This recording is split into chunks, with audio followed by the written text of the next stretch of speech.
నిఖిల్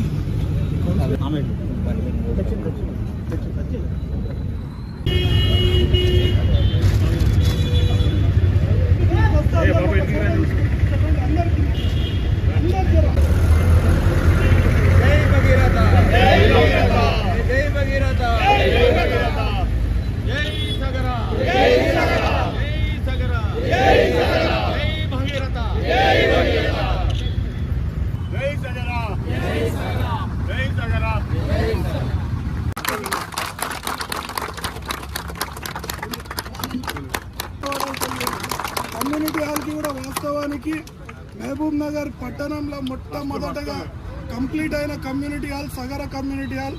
అంటే ఈ బండలు ఇట్లా ఉండొద్దు, మంచిగా టైల్స్ ఉండాలా, అది ఒక 10-15 లక్షలు ఇస్తా అని చెప్పని ఇమీడియట్ గా డబ్బులు శాంక్షన్ అయ్యి ఈసారి ఉండింటే ఇంకా పైన ఏదో ఒక విధంగా అన్న ఇప్పించే మార్గం కూడా ఉంటుంది. కాబట్టి మాకు ఎల్ల వేళలో మీ సహాయ సహకారాలు ఉండాలని చెప్పని